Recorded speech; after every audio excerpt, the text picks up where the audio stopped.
A meal plan is your guide for when, what and how much to eat to get the nutrition you need while keeping your blood sugar levels in your target range. A good meal plan will consider your goals, taste and lifestyle, as well as any medicines you are taking. I am Perpetua Fasami Peter, welcoming you to this segment of Fit and Well. Discussing this further with us is Bimbola, a nutritionist and dietitian. Hi Bimbola, good to have you. Yes, good to be here. Being diagnosed with diabetes can feel overwhelming. Knowing what to eat and in what quantity can be very daunting. Can you help us make this easier? All right.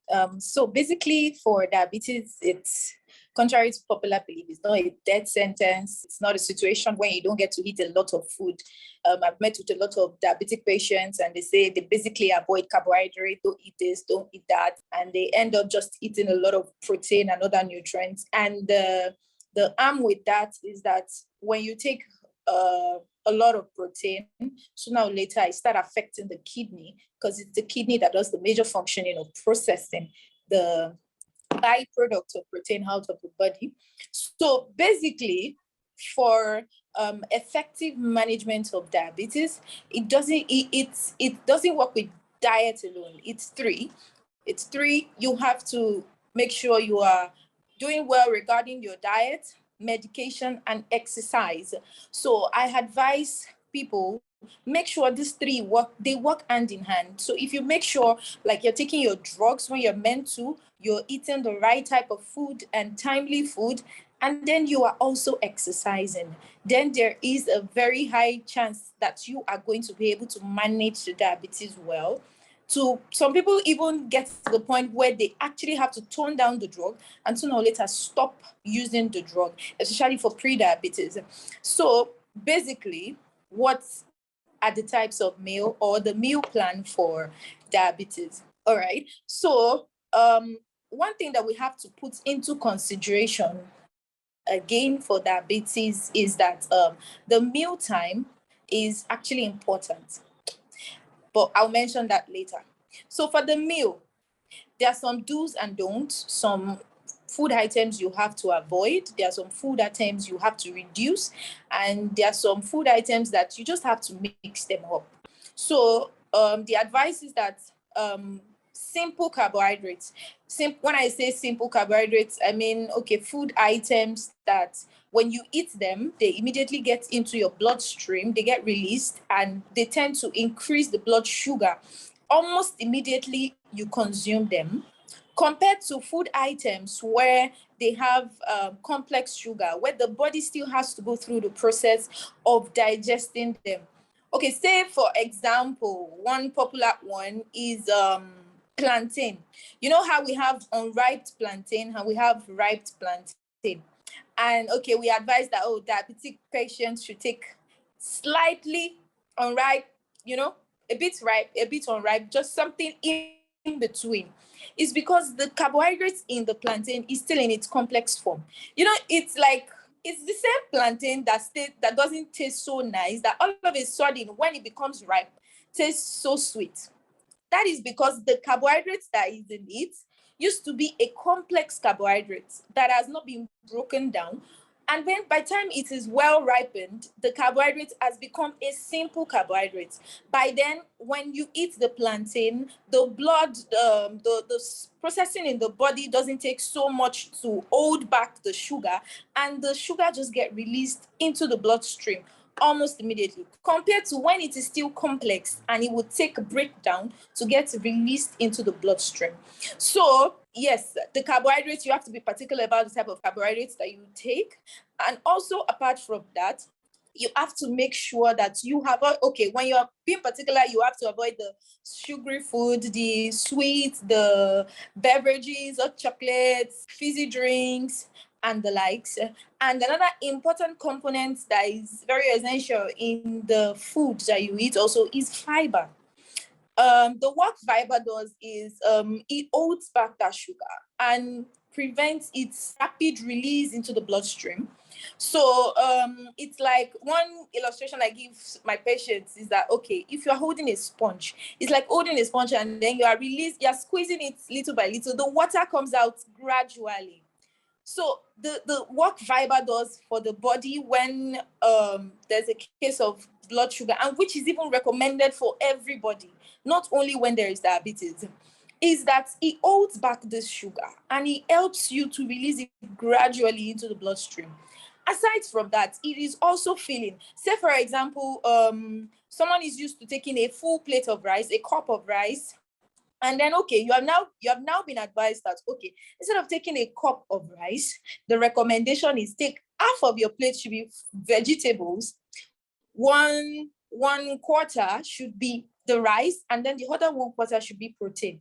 So see, for example, somebody consuming that, where the fiber comes in is that even though you are reducing the quantity of rice in the food, thereby reducing the sugar intake, you are also increasing the fiber, which is going to make you more filling. All right, talking about fiber, what foods can we get it from? Yes, oh, sorry. The fiber are basically in the fruits and vegetables. That is why I moved to the fruits and vegetables. Although they are also in our food items, really. They are in wheat, they are in some quantity in rice, in beans. It's in our food item, but it's more popular that, oh, it's in fiber. The fiber is in fruits and vegetables. So that is why I moved to the fruits and vegetables. So, for example, you are eating 5 apples. If I tell you to munch 5 apples, you're not likely to finish munching it. Compared to if I break it down into and then I blend it and I make it into a smoothie, you are likely to finish drinking it. And then the more the apples you're consuming, the more the calories start to matter. And then for some fruits that are made into smoothies, you tend to peel away the fiber. Say, for example, I recommend eating mango with the skin. The skin is basically the one containing the higher content of the fiber. And then you peel it off and make smoothie just like that without eating part of it. So you see how we cut out fiber inside our food without even recognizing that it is there.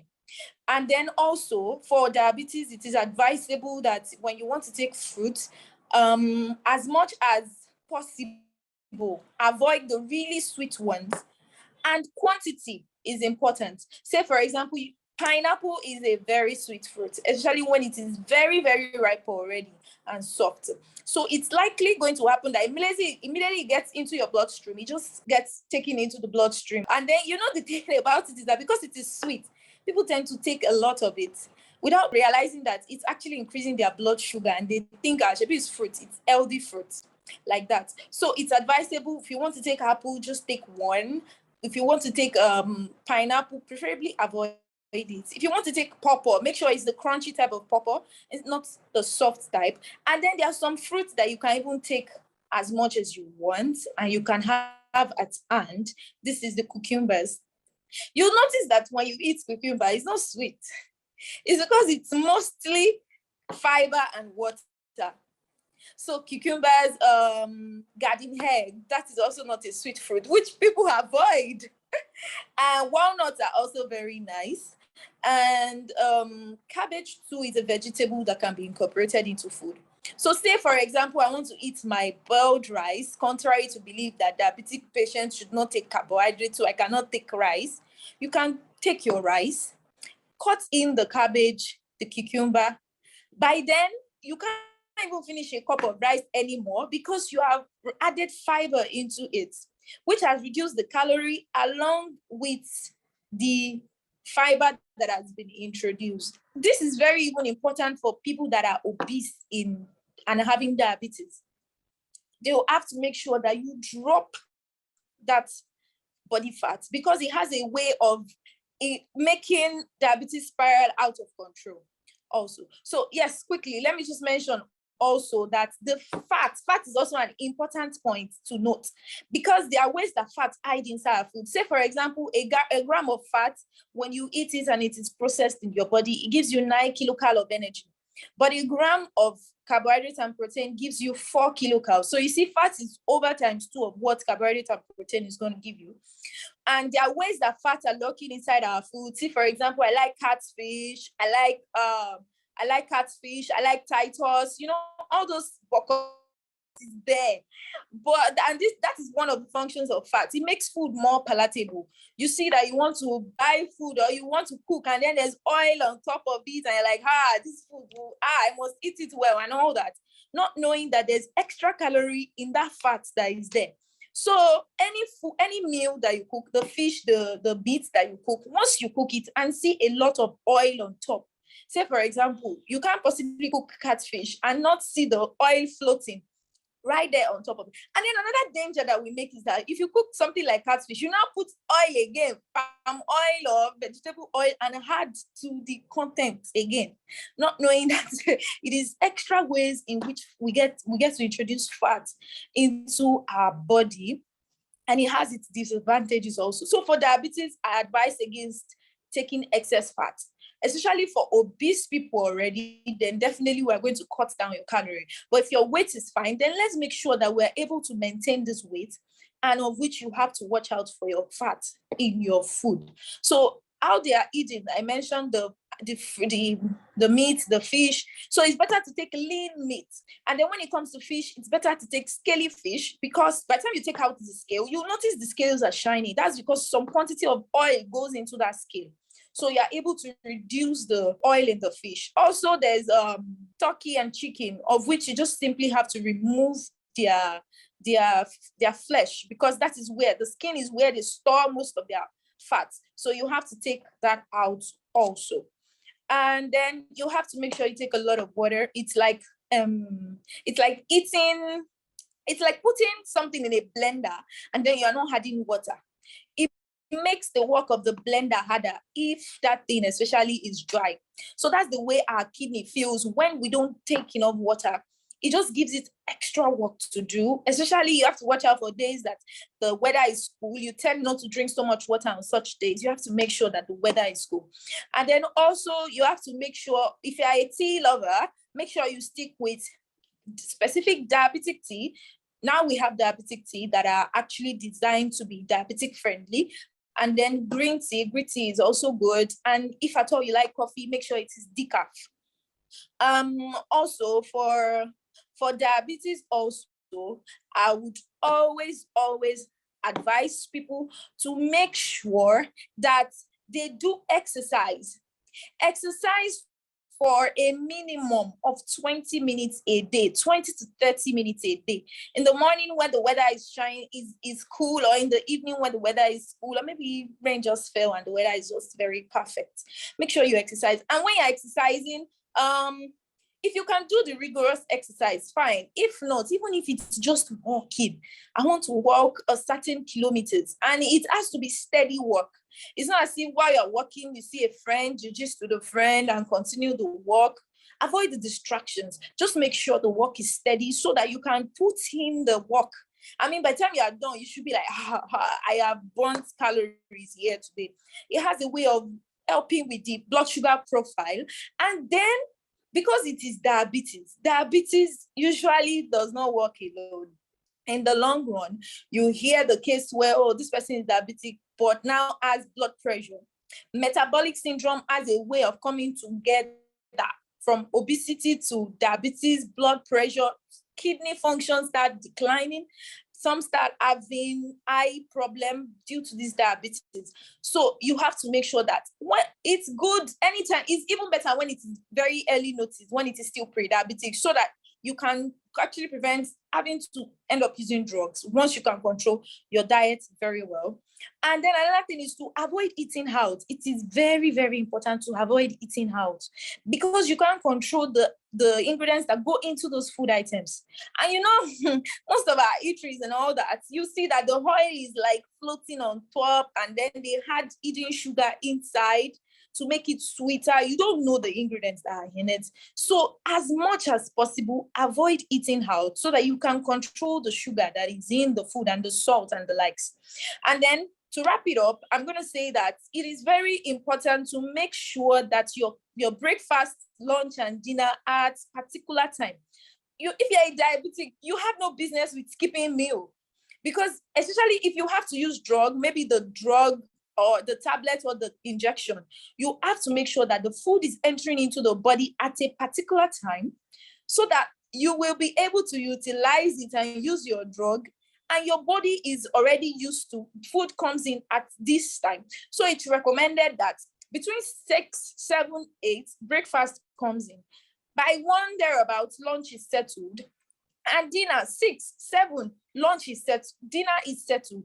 That way, your body gets used to the timetable that this is the time food comes into the body. And it also helps with insulin sensitivity in the sense that it helps your body produce it just, especially for type 2 diabetes, it helps your body to produce just a bit more insulin for you to be able to process the food items that you take. So it is I hear a lot of people saying, oh, I don't like eating in the morning, it makes me feel so, and you're diabetic. And then you're wondering why your diabetes is not controlled and you like to skip meals. So the consistency of your meal is also very, very important in managing diabetes.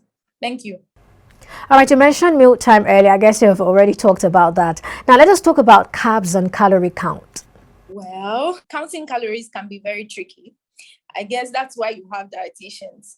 So for example, some diabetic patients, depending on the insulin you're using in terms of the drug and the injection, or if you are trying to lose weight or anything, we know the amount of calories we prescribe. Some people you can say, oh, 1,008 kilocal per day, 2,000 kilocal per day, or lesser, or anyhow it goes. So that is kind of like our own expertise. That is an added advantage of having a dietitian, because if we advise you to go ahead and do it on your own, you just might miss it. And it takes a whole lot of effort. And then there's a lot of wrong information on the internet. You can end up using the wrong one, which is going to lead into more trouble. All right, I see what you did there. Thank you, Abimbola Muyide Olukoya. It's been a pleasure having you on the show. Yes, thank you for having me. Well, there you have it. I have learned so much from this conversation, and I hope you have too.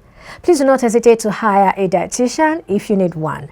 And still on carbohydrates, keeping track of your intake of carbohydrates or carbs is a key tool for managing diabetes. Simple carbs are found in everything from table sugar to fruit, while complex carbs come from whole grains and vegetables like sweet potatoes. Each type of carb increases blood sugar levels, but not in the same way. Simple carbs are fairly easy for the body to digest. Enzymes in the small intestine break them down before they enter the bloodstream. Any sugar that isn't used right away is stored as fat, and that's why eating foods with lots of added sugar can add to weight gain. Complex carbs, on the other hand, take longer to digest than simple carbs do. This means they have a less immediate impact on your blood sugar, causing it to rise more slowly. Now, the healthiest complex carbs are those that have not been processed or refined, and that include brown rice, wild rice, oatmeal, whole grain barley, potatoes, sweet potatoes, corn, beans and legumes like lentils, kidney, beans and chickpeas. It's a wrap on this segment. Many thanks for watching. I am Perpetua Fasam Repeater.